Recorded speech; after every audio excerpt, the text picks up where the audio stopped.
My friends, like it or not, we are witnessing history because yesterday, President Joe Biden announced he would step down and no longer seek the nomination for president for the Democratic Party, and instead chose to endorse his Vice President, Kamala Harris. And several prominent Democrats have since followed suit, including Nancy Pelosi and I believe Chuck Schumer. Both the Clintons, Hillary and Bill, have already endorsed Kamala Harris, as well as AOC. What is interesting to me is that former President Barack Obama and his wife Michelle have not endorsed Kamala Harris, and instead said in a statement that they would wait until the convention, which is in August, to see who the party nominates. Now, this is not official, by the way. The fact that Joe Biden endorsed Kamala Harris is not saying that Kamala Harris will officially be the nominee for the Democratic presidential ticket this year. That will have to be seen as the Democratic convention has to choose their nominee, same as the Republicans did. But I think what we're seeing here is that the Democrats have at least unofficially chosen their nominee against Donald Trump. Now, this is interesting because I do not believe that it will affect Donald Trump's campaign or chances of winning the presidency in the slightest. In fact, according to Breitbart News, Kamala Harris's approval rating is worse than Joe Biden's. His is at 39.1%, and hers is 38.1%. So her approval rating is worse than Joe Biden's. And according to the pollsters, the people that bet on presidential elections, President Trump is beating Kamala Harris in a five-way race in every major poll except for, I believe, about 7 polls. And only one of them is an outlier that has Kamala Harris winning by 15 points. But in every other poll, with the exception of these 7, President Trump is winning, and winning by a fairly large margin. I'll also post a link to that in the description of this video if you would like to see it.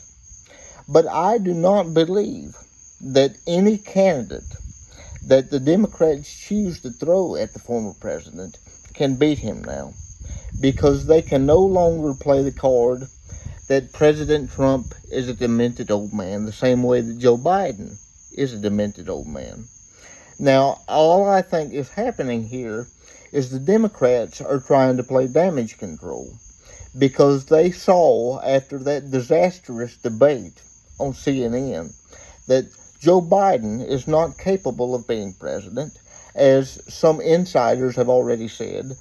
According to the New York Post, former President Barack Obama had said that there's no way that Joe Biden could win. He was concerned about Joe Biden's polling numbers post-debate. And Chuck Schumer said similar things, echoed similar sentiments. But it's interesting to me that it seems that Democrats have already chosen unofficially their nominee, in spite of the fact that Kamala Harris would be a disastrous choice. That seems to be who they're going with. And if that's the case, then that's good news for former President Donald Trump. There's also been some ideas floated around that maybe it might be Michelle. Now, I do think that if Michelle Obama was picked at the last minute, she would have name recognition, and people would probably try to play it, oh, she's reluctant. She doesn't want to be the President of the United States. She's just a mother. And she's doing this out of the kindness of her heart because Joe Biden was a patriot. That's what they're trying to play right now. So whoever ends up being the nominee, be it Kamala Harris, Michelle Obama, some say Gretchen Whitmer, some say Democratic Governor Roy Cooper from the state of North Carolina, which would be disastrous. As a North Carolinian, I'm here to tell you Roy Cooper has been a disastrous governor. But regardless of who they pick, I think they will hard try to play the, oh, we're reluctant to do it, but Joe had to step down, and so I'm taken upon the mantle. But it appears to me right now that they are unofficially choosing their nominee. And it seems to me that they are already trying to prep Kamala Harris to be the President of the United States, at least on the Democratic side. And they've already changed the campaign name to a Harris campaign. There have been PACs that have been trying to get Joe Biden out since the debate. There was even a campaign and a demonstration on the White House lawn over the weekend trying to force President Joe Biden out, and it seems that they had their way. I wanted to show you some of that footage. Take a look at this, because I find it to be very interesting. This was on Saturday. Ho, ho! Thank you, Joe. It's time to go. Woo! All right. I'm going to call up. It's time to go. Going to call up a badass reproductive justice organizer, Claudia. Thank you.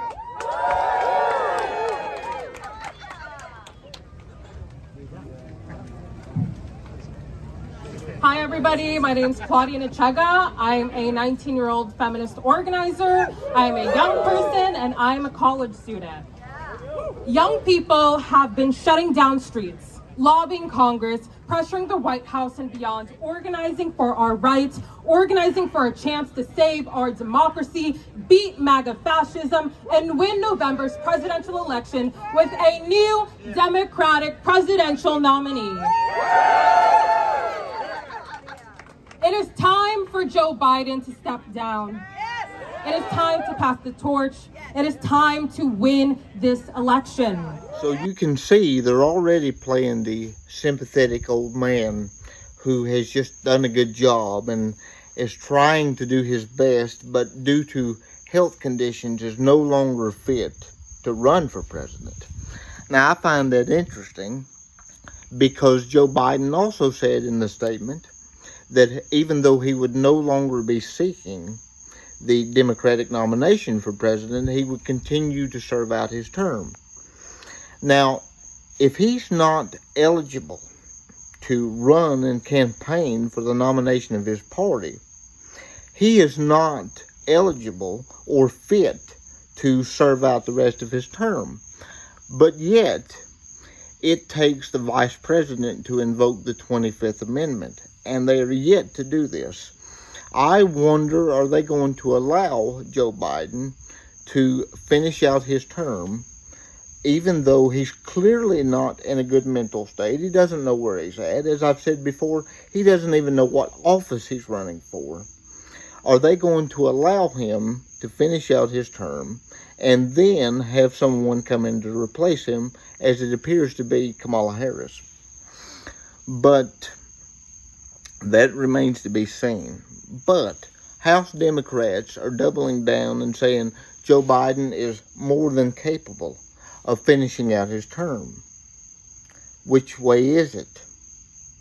If he's capable of finishing out his term, why is he not campaigning anymore? You can't have it both ways. The man should be in a nursing home, not running the free world. And it remains to be seen what will happen from now on out. But we know that regardless, Joe Biden will not be the President of the United States in 2025.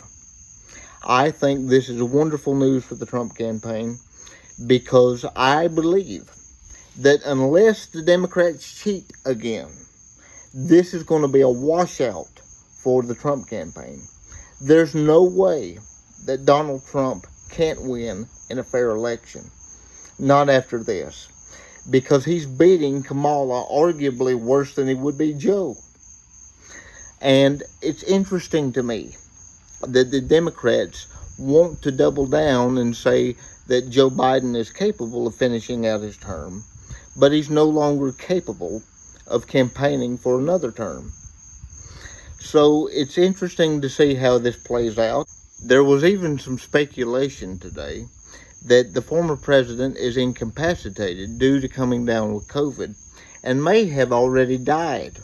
Now, I'm not going to comment on that because it can't be proven. This has come out from commentator Charlie Kirk with Turning Point USA. He claimed that he had a source that said that Joe Biden had to cut his trip short because of an emergency situation due to COVID or some other sickness that may have already killed the president.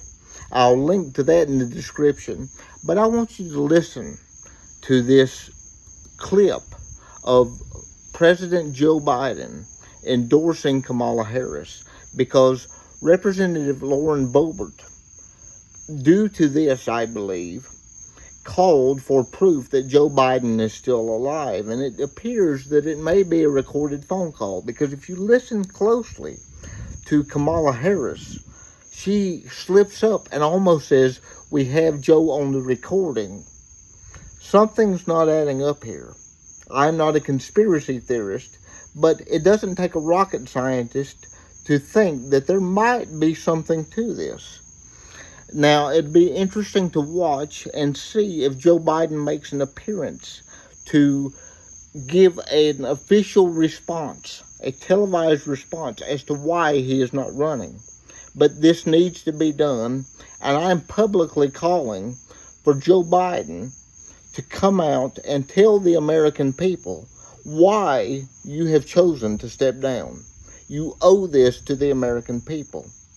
If you are well, as you claim to be, and just sick with COVID, come out publicly on television and explain to the American people why you've decided to step down.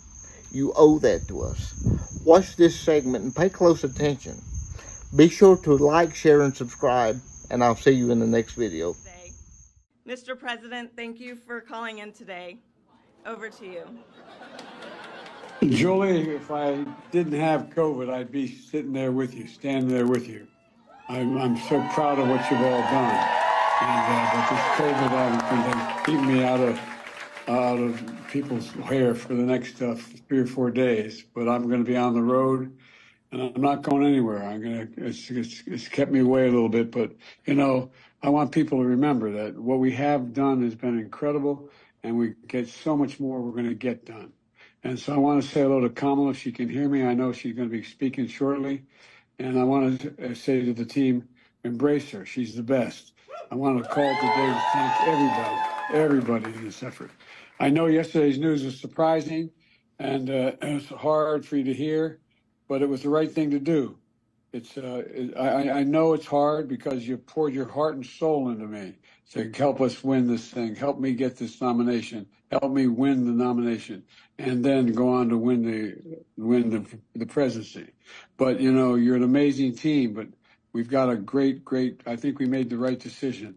I know how hard you've worked, how many sacrifices you've made, and so many of you uprooted your lives for me, and the kind of commitment few people make for anything these days, but you made it. And I've been honored and humbled. I mean this from the bottom of my heart. My word is a Biden, for all you've done for me and my family. And we built the best campaign in organization in history. I've been doing this, I always kid and say, I know I'm only 40, but I've been around a long time. I don't know of a better campaign organization, grassroots campaign. We have over 230 offices opened. We have over 2,000 paid staff. And we have literally several thousand volunteers on a regular basis, thousands of them. And they've been relentless and tireless in reaching out and contacting voters. The leadership of this campaign has been amazing. Jen O'Malley, Dillon, Julie, Quinton, Michael Tyler, Rob Flaherty, Rufus on raising money, and so many more. You built this team. You brought them together. You brought us together. You've inspired them. And you've done what leaders do. Now we got to, the name has changed at the top of the ticket. But the mission hasn't changed at all. And by the way, I'm not going anywhere. I'm going to be out there in the campaign with her, with Kamala. I'm going to be working like hell, both as a sitting president, getting legislation passed, as well as in campaigning. What we still need to save this democracy. And Trump is still a danger to the community. He's a danger to the nation. And just just ask my foreign policy colleagues, my counterparts, and other people around the world and at home. Look, so I'm hoping you'll give every bit of your heart and soul that you gave to me to Kamala. And I want you to know, I won't be on the ticket, but I'm still going to be fully engaged.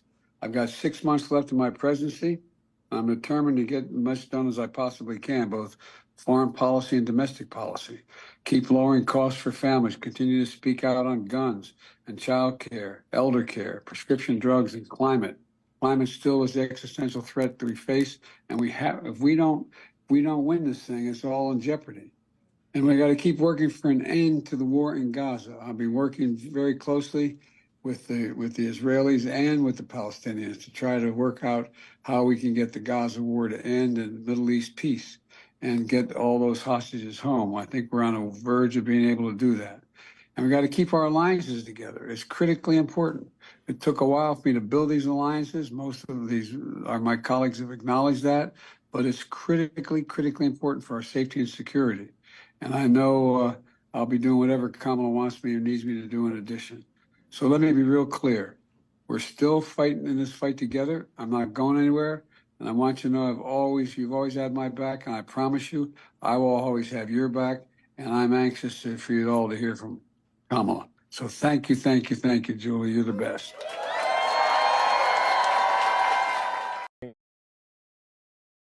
It is so good to hear our president's voice. Joe, I know you're still on the call, and we've been talking every day. You guys heard it from Doug's voice. We love Joe and Jill. We really do. They truly are like family to us. And everybody here does. It's mutual. I knew you were still there. You're not going anywhere, Joe. I'm watching you, kid. I'm watching you, kid. I love you. I love you, Joe. For the record, I do not believe Joe Biden is dead, but he is certainly incapacitated. But that could be said over the past 3.5 years. The man doesn't know where he is. But I am still calling on him to make that statement of why he is resigning. We deserve to hear it.